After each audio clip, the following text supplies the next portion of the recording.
Hi everyone. Hi Ron. This sweater's old and I don't fit in it anymore. It's true. But if you look in the room and you want to see someone with more than 4 stars, chances are they ran cross country and track. Okay, maybe a basketballer and a footballer, kind of hard, but during the 55 years when Al won 100 of these, to be involved with 11 of them, it's an honor now, and it's something that you get.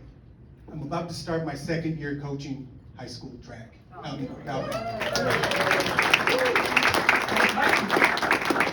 When I was making preps for this season, I was kind of lazy about finding a throws coach, and I didn't. And so what's going to happen starting Monday is I'm going to coach distance and throws like our favorite coach did. So that's going to be my spring coming up here, coaching the distance kids and the throwers, because that's what Al did when I met him. So meeting Al, and just a lot of you guys aren't going to understand what I'm saying right now, so just gravitate towards someone that knows what I'm talking about. That was literally the first thing Al said when he addressed us as a group in 1983. And my history with Al goes 4 decades, and it was as a midshipman, as his boss, if you can believe that, as an admissions officer, and most important, as a peer. This last year, one of my last conversations with Al was right before I took my cross-country team to the state championship in California. And he just called me up and he said, Ronnie, what are you guys doing? What'd you guys do today? And then he just went over everything. What are you guys doing tomorrow? Okay, when are you guys leaving? Who's driving? And he's just going over my whole itinerary for the California State meet for girls. And that team was no different than my junior year team at the Naval Academy. It was just a bunch of overachievers, a bunch of 7 athletes that totally believed everything that coach said. And you know, for Al to put us on that plane to go out to Wisconsin, and it was 6 inches of snow, it was 33 degrees, and then there we are with Coach Al, and then he threw us on the line, and the last thing he said to us before we got on the line was,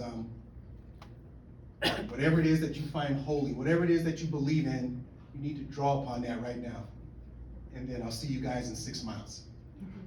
And then his last thing as we're jogging on down the icy hill was, don't do none of that stupid fun bunch stuff. Which meant we had to do the stupid fun bunch stuff. And so it's NCAA's, ESPN, it just started in '85, and the cameras were getting ready to go, and there's these Navy kids running in front of everybody, and we fun bunched. And those of you that remember the Washington Redskins used to fun bunch after a touchdown. And so me, Johnny, Action, and Louie would fun bunch, and so we fun bunched.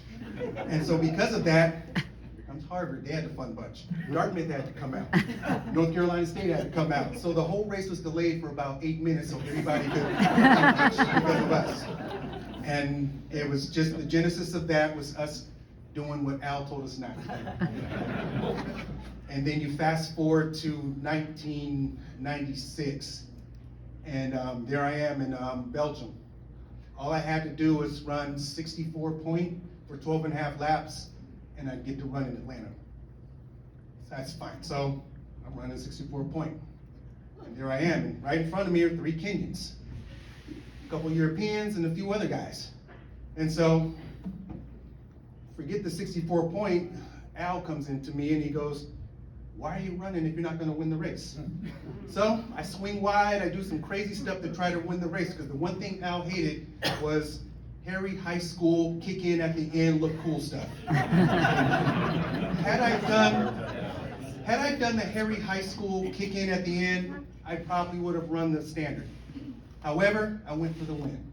I did what Al taught me to do for 4 years, which is, why are you going to be out here if you're not going to win? And so I missed the standard by 0.25 seconds. And the guy who took 4th ran the time in Sweden a week later, and he ran in my place in Atlanta.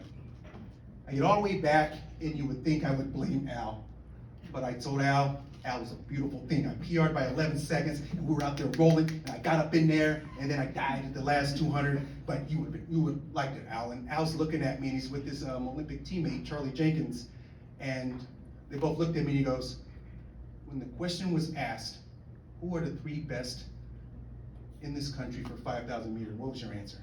And I said, definitely one of them. And he goes, that is why, Ronnie, you will always be an Olympian. And it was one of the most powerful things anyone's ever said to me. So Al knew, he was like a dad to me, so Al just knew us. Anybody with a sweater on there, Al knew us. He knew what was going on, and he knew us. And so when you come to practice, whatever demons we're fighting, and obviously we were all fighting the demons of Bancroft Hall, the Naval Academy, the academics, the professional development and everything. But the deeper than that was whatever demons that we were fighting from our upbringing.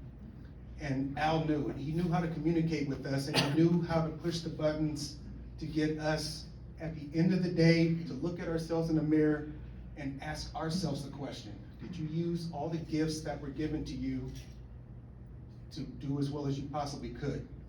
And then if you shook your head no, that you didn't try your hardest, that is the one thing he didn't like.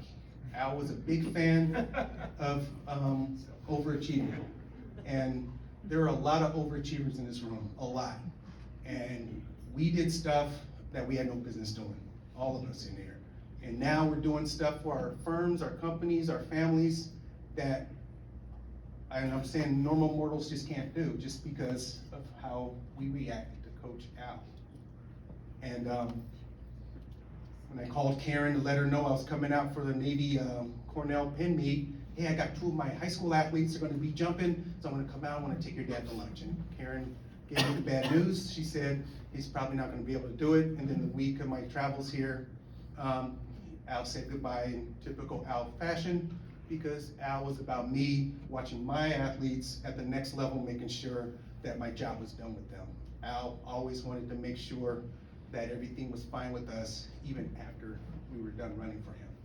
And he would, and for the hundreds and thousands of athletes that Al has touched, it seemed like I was the only athlete he had. And that's how he made me feel. And you ask anybody in here, they all felt that way. It just felt like Al was singling us out, attacking us. Every time he said something, then he was yelling at us and him, me, whatever. And so Al had ability to address an entire room and then make it about you. And so while I'm feeling like I'm getting attacked, the guy next to me is getting attacked. And so that was Al. And so moving forward, which is what we're doing now, we're done with being able to call Al and ask him for help coaching. Ask him, I asked him of the year and a half, I've been just leaning on him for advice, how to do things and everything. And now he knew that when I came to watch my pole vaulters compete at Navy, that, okay, Ronnie doesn't need my help anymore. He's got athletes at the next level jumping at the very best schools ever, so I'm done. And I think he wanted it that way. He always makes it not about him, but about what's going on. And I cannot imagine doing anything different in my life up until this point right now because of what Al did. So, he's the best.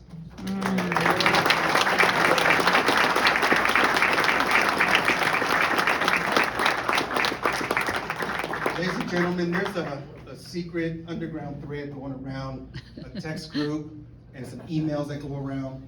And then there's this guy that just organized the Swordfish Mafia. And then there's just a bunch of guys that ran for Al and Legal Generations from the 60s all the way deep into the 2000s, and it's gonna continue. And the glue, the big toe to all that is Scott Whitney, class of 79. And he's just somebody that, if you don't know him, then just say hi to Scott, because he's just our guy. Hi, Scott.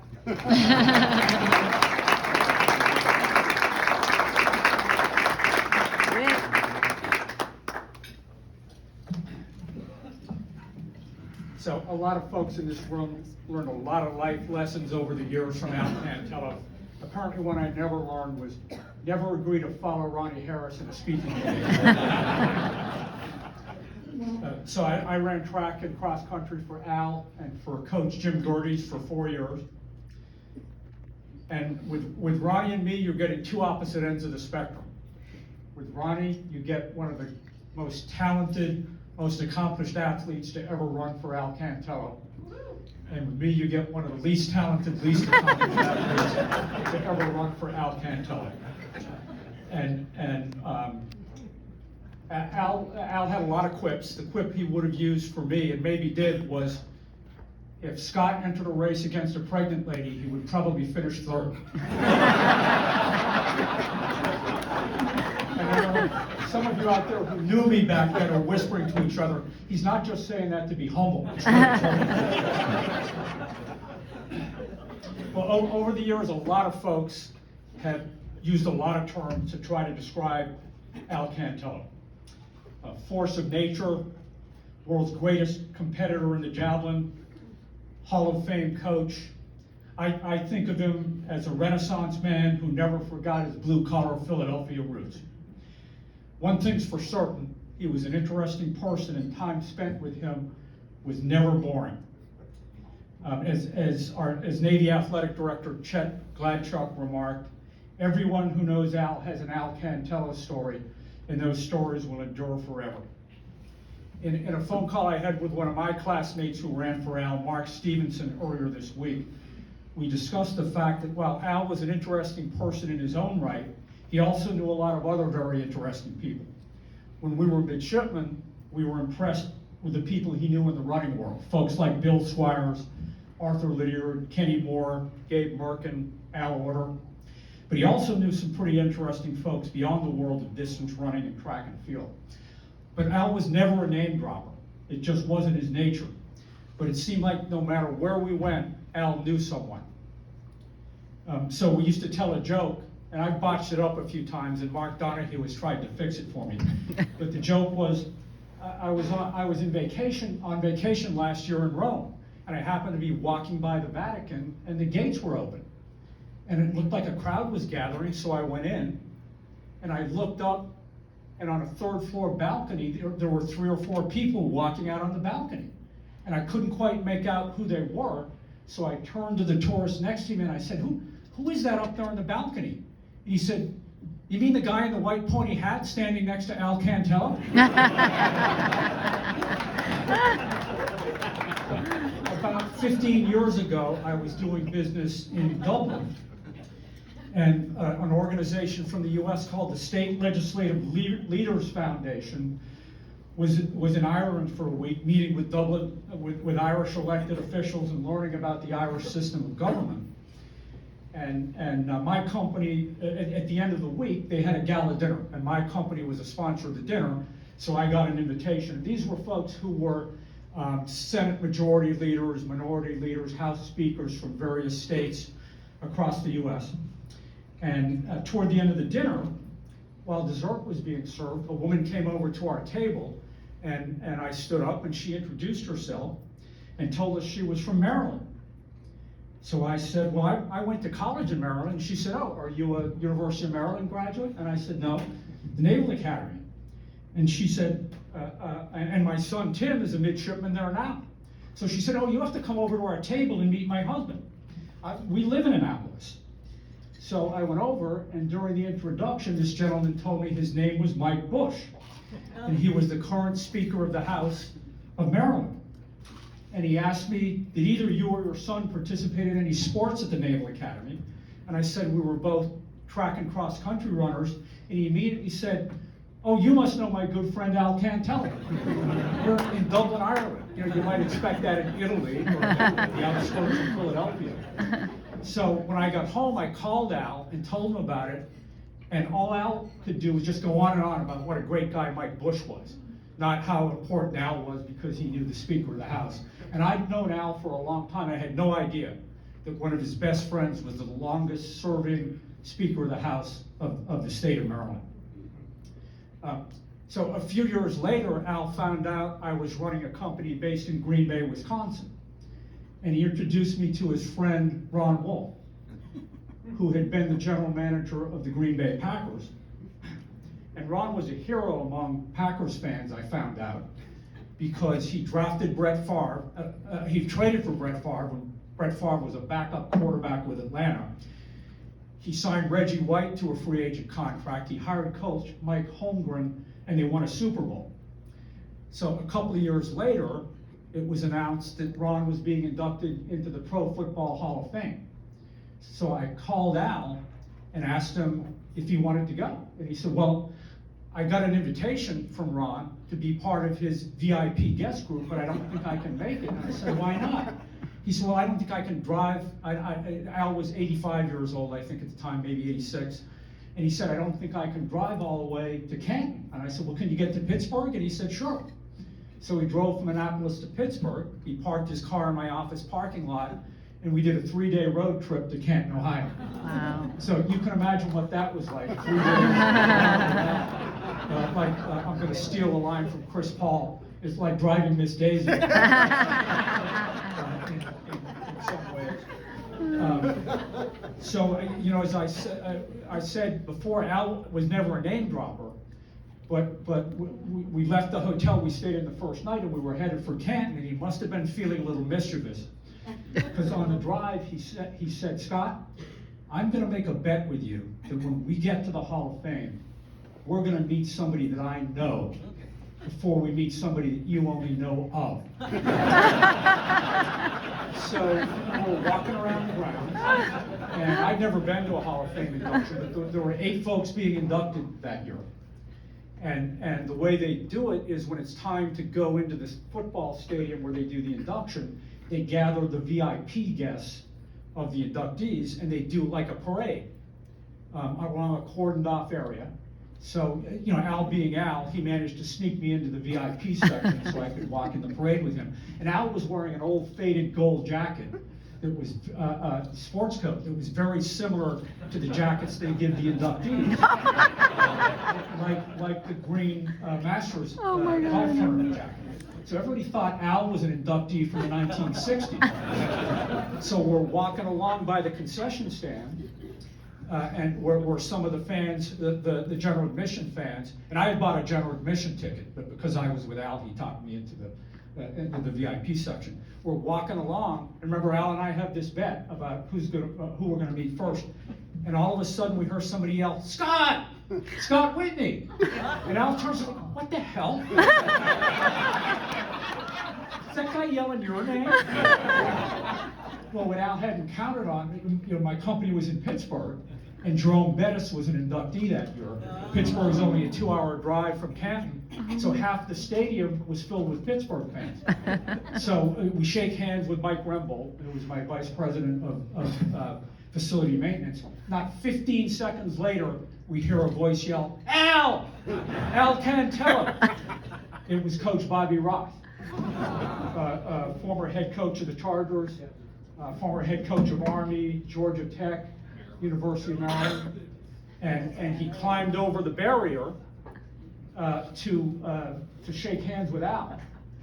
And Coach Ross's son Kevin is here with us today. So this is the photo of Al shaking hands with Bobby Ross at the Hall of Fame, and Al had a big smile on his face. And so we continued on in the march to the stadium, and I was like, 15 seconds. But he said it with a smile. He was more amused than he was angry. All right. Get the photo, do a little housekeeping here. All right.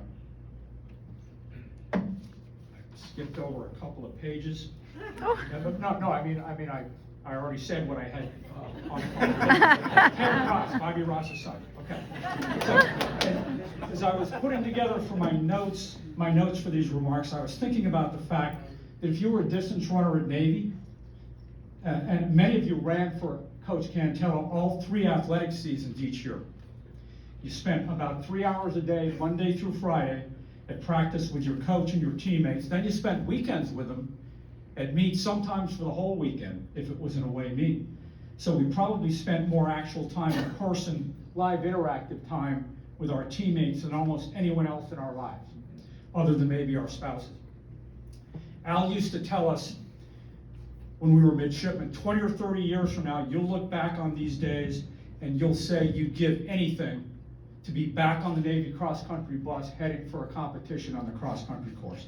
And you know, he was right.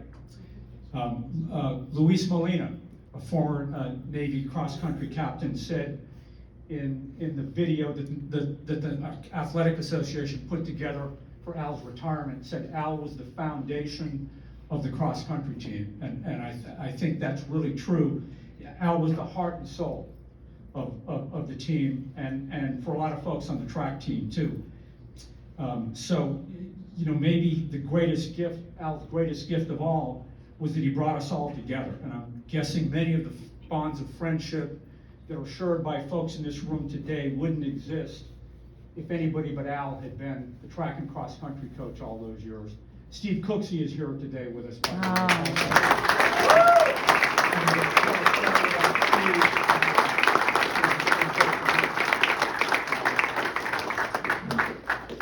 But the great thing is that the current men's cross country coach, Aaron Lanzell, is an Al Cantello protege.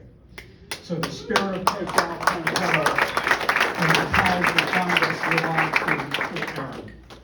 My son Tim was just saying to Jimmy Kelly a few minutes ago that what he finds amazing is that the many people who care about Al, how many of those people also care about each other. And that's a gift that Al imparted to us. So I got a second bite at the apple in my relationship with Al when my son Tim reported for Plebe Summer in 2006. And so in recent years had the privilege of getting to know the human side of Al. And one thing that surprised me, I'm not sure why it did, but how much Al absolutely loved his grandchildren. It was obvious whenever he spoke about them. I was sitting in his office several years ago, and Al's office phone rang. I only heard one end of the conversation, but it was obvious somebody on the other end was a little perturbed at Al, and Al had forgotten to do something. So he hung up the phone and he quickly just said, "Scott, come with me." We walked out to the parking lot, got in his Honda sedan, and we drove to St. Mary's School, where Al was supposed to pick up Kellen, Kobe, and Kylie at school and take them home, and he forgot. So we walked down the hallway, and they're standing at the end of the hallway in the principal's office with long faces, and you could tell they were thinking, "Grandpa, I can't believe you forgot again." So we took them home, went back to the office, and finished our conversation. But almost every time I talked with Al on the phone after that, I'd ask about his grandkids, and he'd tell me what was going on with what I called the K kids, and also Charles, Sam, Brendan, and Audrey. He really loved his grandkids. He was a doting grandfather. As many of you know, Al was inducted into the U.S. Track and Field and Cross Country Coaches Hall of Fame in a ceremony in Orlando, Florida in 2013. And several of our track and Navy cross country teammates went to that ceremony. We rented a 7-bedroom house in Orlando, and we did a lunch event for Al and Jackie and the family. We did a dinner event the night before, and Jackie got the royal treatment. And that's what Al wanted. He wanted Jackie to get the royal treatment on that trip. And she was, as they say, the belle of the ball, and Al loved that. He absolutely loved it. And he told us a few months later that was the last trip Jackie ever made, and it meant so much to her, it meant so much to him. So one other thing about Al that maybe some of you may know is he loved the tradition of the singing of the Navy alma mater, the blue and gold. And he once told me that he never tired of hearing it. So at Al's Hall of Fame induction, we were sitting in the rental house, about a dozen of us, and we decided we needed to do something to make Al's ceremony really special. And we decided we were going to sing the Navy blue and gold at the end of his presentation. Now, this presentation took place in a big banquet room with over 1,000 people. There were 8 coaches being inducted, and it was also the annual meeting of the Coaches Hall of the Coaches Association. So we rehearsed it. There were going to be 15 of us singing this in a room full of 1,000 people. We rehearsed it at the rental house, and we arranged with the ceremony organizers. They told us they were going to play walk-off music at the end of each presentation. So we asked them, after Al's presentation, please hold off on the walk-off music because we're gonna sing the Navy Alma Mater. Well, Al gave his speech, and he was the life of the party, as you can imagine. A lot of quips, a lot of jokes, a few things I can't repeat, in a crowd of 1,000 people, by the way. Among other things, he played his harmonica for the crowd. He played the Happy Wanderer, and Al's quote was, "with words by Heinz Lenz and music by Dr. Ruth Westheimer." So Al finished his speech, and we got ready to stand up at our dinner tables and sing the Navy Blue and Gold. But after Steve Cooksey came out to present Al with his Hall of Fame plaque, they played the walk-off music anyway. And it was pretty loud. So we stood up and started to sing. So that photo is a photo of Al and Steve on the stage while we were singing the Navy Blue and Gold. So the organizers figured out something was going on, and they stopped the music.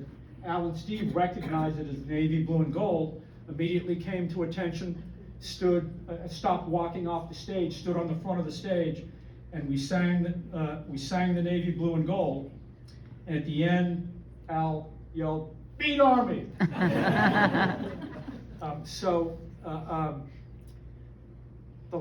The next to the last phone conversation I ever had with Al, you heard Ronnie's last phone conversation, was on December 5th. It was about a 40-minute conversation. I think we both knew that it was probably kind of a goodbye. And I told him he always wanted to know who I'd gotten together with from the track team and the cross-country team recently.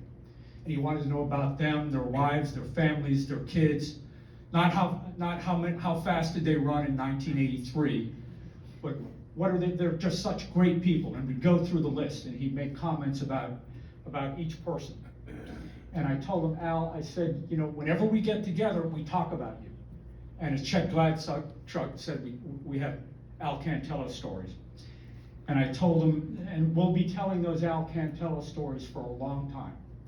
And I said, Al, there's a Bible verse where Jesus is speaking to the disciples. And he said, wherever 2 or 3 of you are gathered together in my name, there will I be also. So I'm gonna take some license and paraphrase. Wherever 200 or 300 people are gathered in Al Cantello's name, there is Al also. And I believe Al is here with us today. So with the help of one of the folks who was in that rental house, who maybe has the best singing voice, Doc Doherty, from the class of '76, we're going to sing the Navy Blue and Gold one more time for Coach Cantello.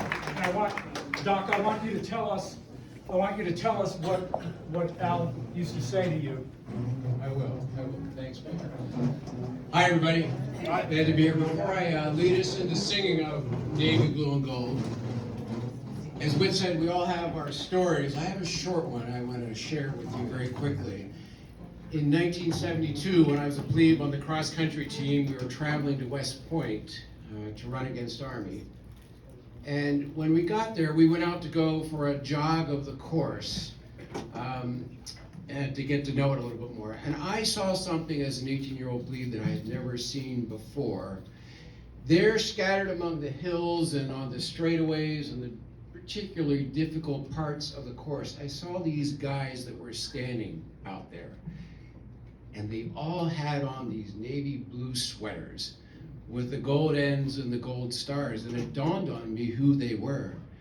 These were the Navy runners who had come before us, and they were out there to cheer us on and to help us get through the pain and to push as hard as we could. And I made a vow to myself right then and there that if I'm ever lucky enough to graduate from this institution, and if I'm ever fortunate enough to win one of those sweaters, earn one of those sweaters, I would come back and do that as well. I was so impressed by what I saw out there. And I kept that promise to myself. Over the 50 years since that happened, I've tried to go to as many of the Army Navy races at West Point as I could. And it was 10 years ago when I was at that race in the driving rain. Navy beat Army that day.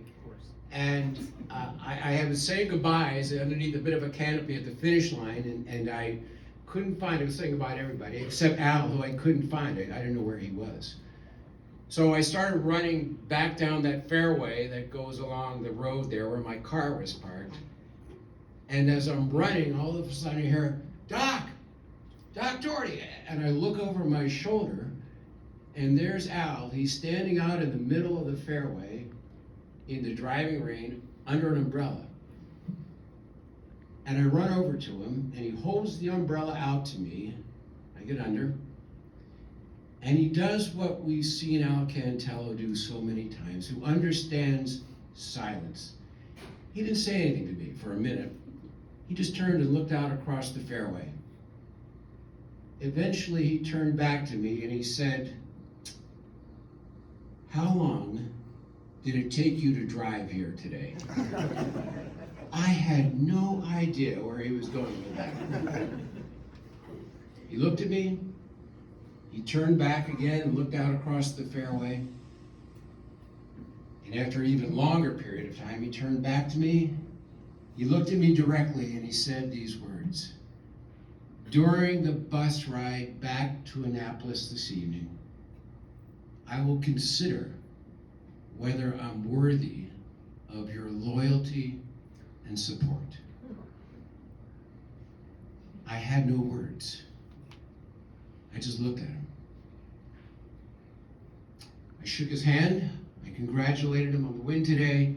I wished him well for the rest of the season. And I ran over to my car, got in the car, and wasn't able to start it for a couple of minutes.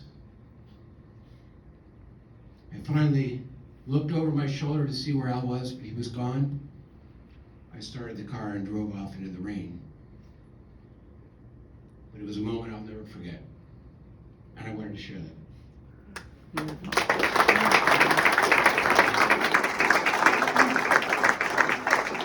So we're going to get ready to sing now. Let's all stand, put our hands on our hearts, and here we go.